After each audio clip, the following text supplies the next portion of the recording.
দিল্লিতে জয় হাসিনা ঈদ, নতুন ষড়যন্ত্র। ক্ষমতাচ্যুত প্রধানমন্ত্রী শেখ হাসিনার সঙ্গে দেখা করতে এখন ভারতে রয়েছেন তার ছেলে সজীব ওয়াজেদ জয়। জয়ের মনে কি জেগে বসেছে ভয়? শেখ হাসিনা পতনের পর বড় বড় কথা বলা জয় এখন হাওয়াহীন বেলুনের মতো চুপসে গেছে। দিল্লিতে তার সাম্প্রতিক সফর ঘিরে গুঞ্জনের শেষ নেই, কিন্তু বাস্তবে ছিল শুধু নীরবতা, চাপা আতঙ্ক আর এক ধরনের অসহায়তা। দলীয় নেতাকর্মী যারা জীবন বাজি রেখে এতদিন ঘিরে রেখেছিলেন শেখ হাসিনাকে, তাদের জীবন রক্ষার কোনো চিন্তা না করে উল্টো নিজের আত্মীয় স্বজনকে খুদে বার্তা পাঠিয়ে দেশ ত্যাগের নির্দেশ দিয়েছিলেন শেখ হাসিনা। ৩ আগস্ট তিনি তার নিজের মোবাইল ফোন থেকে সব আত্মীয় স্বজনকে একটি খুদে বার্তা পাঠান। নাম প্রকাশ অনিচ্ছুক এক সাংবাদিকের কাছে অস্ট্রেলিয়া পালিয়ে যাওয়া শেখ হাসিনার এক আত্মীয় খুদে বার্তাটি দেখিয়ে তখনকার কাহিনীর বর্ণনা করেন। সম্মানিত দর্শক মণ্ডলী, চলমান পরিস্থিতি নিয়ে আজ আপনাদের সামনে এমন কিছু ভিডিও চিত্র আমি শেয়ার করতে যাচ্ছি যা দেখলে আপনি রীতিমতো অবাক হয়ে যাবেন। তাই আজকের এই ভিডিওটি সব মিলে অত্যন্ত গুরুত্বপূর্ণ হতে যাচ্ছে। 1 সেকেন্ড না টেনে ধৈর্য সহকারে পুরো ভিডিওটি দেখার জন্য আহ্বান করছি। আর একটি ছোট্ট রিকোয়েস্ট করছি, তা হলো যদি আপনি আমাদের এই চ্যানেল নতুন দর্শক হয়ে থাকেন, অবশ্যই আমাদের এই চ্যানেলটি সাবস্ক্রাইব করে একটি লাইক দিয়ে পাশে থাকা বেল বাটনটি অন করে দেবেন। তাই আর কথা নয়, চলুন সরাসরি আমরা ভিডিওতে চলে যাই। শেখ হাসিনার ওই আত্মীয় সাংবাদিকদের কাছে দাবি করেন, চরম অনিশ্চয়তা নিয়ে গভীর রাতে ঘুমিয়েছিলেন তিনি। ঘুম যখন ভাঙল তখন সূর্য ওঠেনি। বিছানায় মাথার কাছে থাকা মোবাইল হাতে নিতেই চোখে পড়ল হোয়াটসঅ্যাপের মেসেজটি। একটি ছোট বাক্য, no one is to hear. এক লাইনের এই টেক্সট মেসেজের প্রেরক শেখ হাসিনা। বুঝতে তার কোনো অসুবিধা হলো না শেখ হাসিনার এই বার্তার অর্থ। 4 শব্দের এই মেসেজটি ছিল তার সর্বশেষ নির্দেশ। তিনি দ্রুত এই দেশ ছাড়তে বলছেন। আগের দিন 3 আগস্ট পারিবারিক মাধ্যমে আত্মীয় স্বজনদের একই বার্তা দিয়েছিলেন শেখ হাসিনা। এবার নিজেই মোবাইলে টেক্সট করে সেই নির্দেশ দিলেন স্বজনদের। প্রফেসর ইউনূসের নজিরবিহীন সাফল্য লন্ডনে। বিএনপির একাংশ থেকে শুরু করে নানান মহল প্রফেসর ইউনূসকে অভিনন্দন জানাচ্ছেন, শুভেচ্ছা জানাচ্ছেন, ধন্যবাদ জানাচ্ছেন এই সাফল্যের জন্য। প্রফেসর ইউনূসকে জনগণ নির্বাচিত সরকারের প্রধানমন্ত্রী হিসেবে চায়।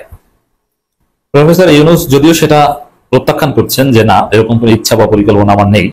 এক সময় যে জয়কে ভাবা হতো ভবিষ্যতের কথিত কাণ্ডারি, সেই সজীব ওয়াজেদ জয় আজ যেন নিঃশব্দে হারিয়ে যাচ্ছেন এক অজানা শূন্যতায়। মায়ের মতোই তিনিও যেন চুপসে গেছেন। না আছে রাজনৈতিক উচ্চারণ, না আছে দৃশ্যমান কোনো পদক্ষেপ।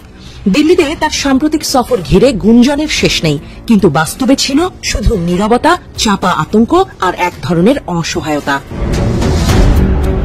সংশ্লিষ্ট সূত্রগুলো জানিয়েছে, ঈদ উল আজহার আগে হঠাৎ করেই জয় দিল্লিতে গিয়ে দেখা করেন শেখ হাসিনার সাথে।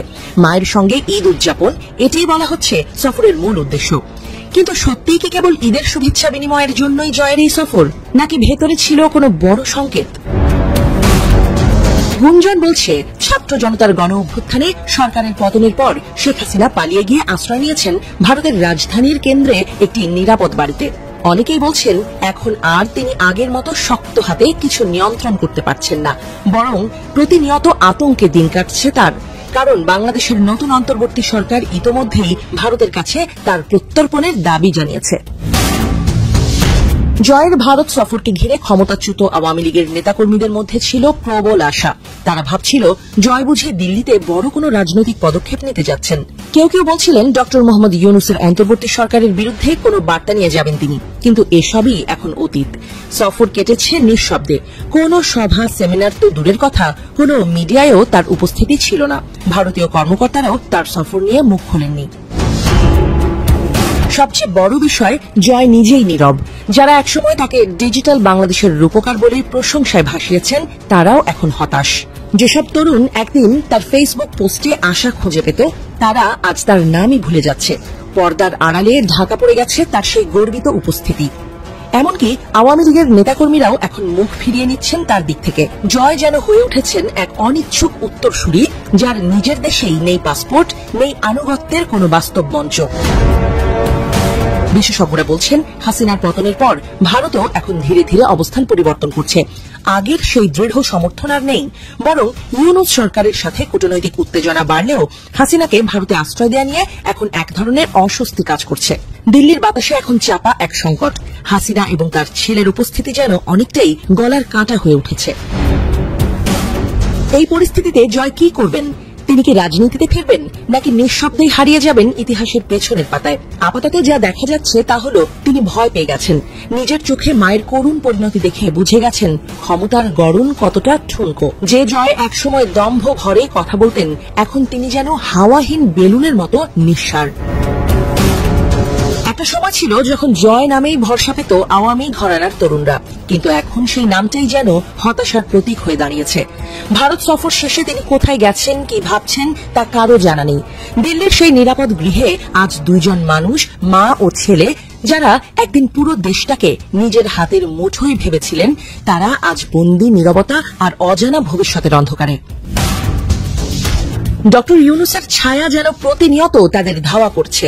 16 জুনের ট্রাইব্যুনালের হাজিরা নিয়ে নতুন করে চাপের মুখে হাসিনা আর জয়। সম্মানিত দর্শক মণ্ডলী, বর্তমান রাজনীতির প্রেক্ষাপট অত্যন্ত সংকীর্ণ এবং অত্যন্ত ভয়ঙ্কর ও অত্যন্ত মর্মাহত এবং অত্যন্ত হৃদয় বিদারক বিভিন্ন প্রকার ঘটনা ঘটেই চলেছে, যা দেখে সচেতন নাগরিকরা হতভম্ব হয়ে যাচ্ছে, তাদের হৃদয় কেঁপে উঠছে।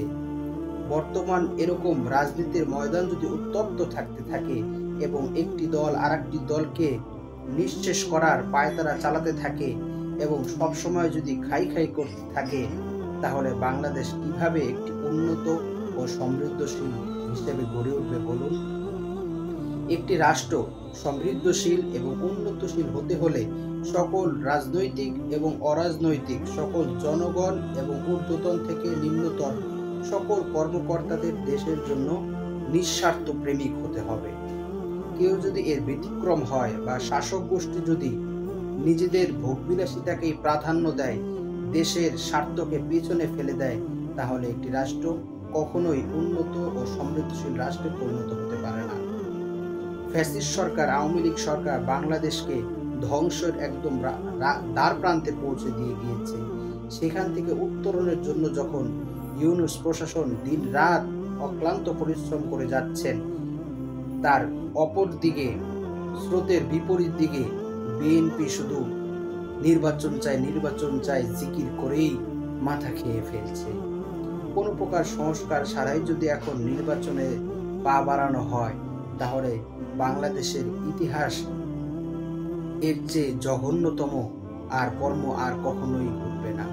কেননা যদি নির্বাচনে ডাক দেওয়া হয় আর আওয়ামী লীগ যদি অংশগ্রহণ করে বা বিএনপি যদি জয়লাভ করে, বিএনপি ইতিমধ্যে যেরকম চাঁদাবাজি, লুটপাট, মারামারি, হানাহানি শুরু করে দিয়েছে, তারা তো যদি নির্বাচনে জয়লাভ করে তাহলে তাদের 16টা বছর যারা নিষ্পেষিত করে রেখেছিল, নিপীড়িত করে রেখেছিল, তাদেরকে গুম হত্যার একদম প্রধান টার্গেট যারা বানিয়ে রেখেছিল, তাদেরকে তো তারা পিষে ফেলবে, নিঃশেষ করে দিবে।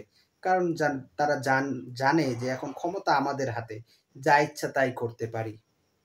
সুতরাং যারা ক্ষমতায় আসবেন, সকলের প্রতি বাংলাদেশের জনগণের 18 কোটি জনগণের একটাই প্রাণের দাবি, সেটা হলো দুর্নীতি নয়, বরং সংস্কারমূলক সমৃদ্ধশীল একটি বাংলাদেশ গড়ার প্রত্যয়ে আপনারা এগিয়ে চলুন।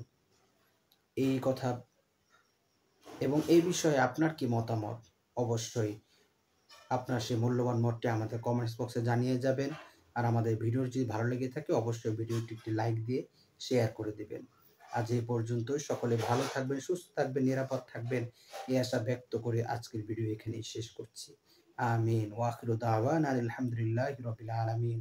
ওয়াসসালামু আলাইকুম ওয়া রাহমাতুল্লাহি ওয়া বারাকাতুহু।